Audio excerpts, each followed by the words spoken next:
Take a look at this one. That's a diamond. It's already polished, almost finished, ready to go to client house. But I can show you rough diamonds. So ladies, don't ignore carpenters. They can give you diamonds you've never seen in your life. So take a look. That's the rough diamond. I want to resurrect diamonds. They were very popular in Victorian times, Georgian, and many other periods. So you can take a look. Many books are showing those type of ornaments for houses.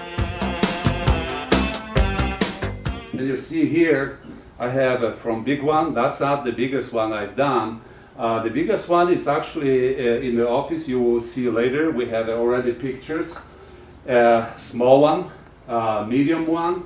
This one you can find on my website on the fireplace mantle. So it's many applications for different type of diamonds.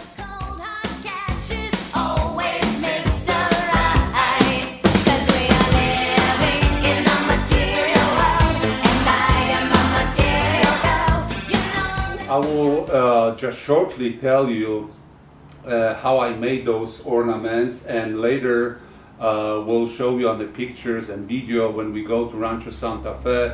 You will see how those diamonds are installed, how really nice they look on the wall, with columns, with paneling, and with wainscoting. All this material you will see later.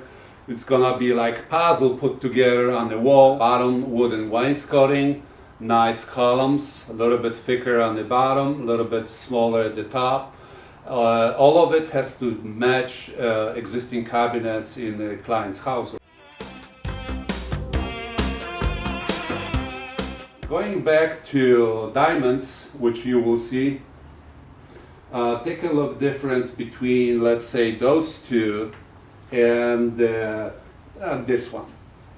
That's almost identical size, it's just slightly different. What I do when I make the diamond, I go make a jig on the bensel and go on the angle. I decide how much meat I leave here around, and I leave it this way. It's smaller or bigger, it's up to you. And like this one, it doesn't have any extra additional edge around. It's square diamond, that's rectangle. This one, it's got extra edge added to it, like additional background to it. What I do, I use 8/4 material for it, so I don't have to glue up. But if you don't have it, you can use 5/4 material, and you can use the extra 1/2 inch or 3/8 glue up here. Yeah, and you can nail it or screw it from behind, so you don't leave the mark from the nails on the outside. Basically, you will see later when we'll install it, the bigger one goes above the window, a different design. Smaller one will be installed with fluted baluster. And that's the fluted baluster which we made in our molder shop. I got this molder for about 15 years already from US Concept, the company located in Illinois, really good company. You will see later how we install the diamond like this above the fluted baluster and with the bottom plate block.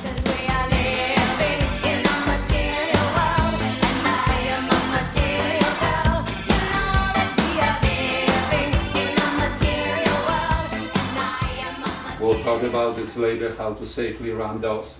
One is mahogany, one is maple. Right now we're staining and getting ready for installation in Rancho Santa Fe. We use the maple, it's hard, I know, it's popular, and I'm sorry, alder is very popular right now for staining, but we try to stay a different way. It's too much alder everywhere already, so we don't recommend alder, use the alder. It's just not the same color. You have to use very dark stain on it to get any results.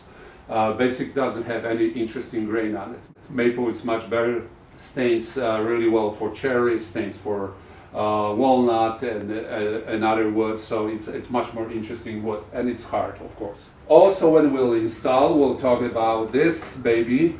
It's the bottom of our column, it's like half column, you know, to be honest. It's not full column, it's not a square, it's just going against the wall. So this one, plus the top piece, plus the top on the top. The top on the top is really complicated element which I want to talk to you about. This. Whatever I talk about is here, it's not easy and it's not cheap. That's an example of the cornice. I'm not sure you guys really know what cornice is because nobody cares about cornice anymore. Many carpenters, they do just simple crown or huge crown, which and they think it's something, you know, good enough. I've seen beautiful houses with huge crown moldings, and actually this was 3 or 4 identical crown molding pieces put together. It's awful. It's awful. Never do this again. So I want to show you how really correctly the cornice. That's not the biggest cornice, you know. It's one of the smallest one, which I use and I have designed from a different house. Take a look at the profile. How the cornice built. How to build the cornice. The crown molding itself, you can use the bigger or smaller. Crown molding itself is just one of the elements of the cornice.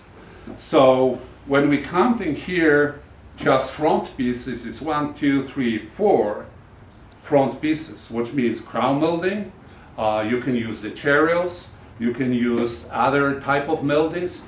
We have our very specific knives, which we use for cabinets moldings, for wainscoting, for all the decorative moldings. That's what we use it here for a cornice. But you are free to go wherever you like, and you can put the composition.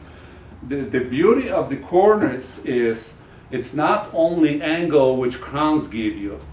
Crowns, it's a one angle only, right? This way.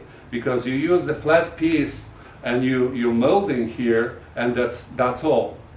The rest of the cornice, it's you extending on the bottom to the wall or to the cabinet. In this case, we build, that's example, but we build this on the top of the cabinets, which we'll show in the next video. So those pieces run on the cabinet, then you have a space, or you have a door, or you have a column, wherever it's there.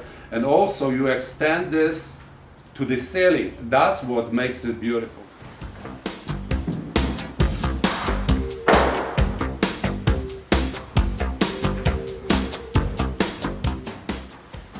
This piece, you will think it's not so much interesting right now, but when we'll show you, when you make the miter cuts on the corner and you bring everything around, when you wrap the column, that's what makes it beautiful. You know, it's nothing better than the really good cornice in the house. I had even an argument with my client. He said, "Oh, I have beautiful crown molding kitchen.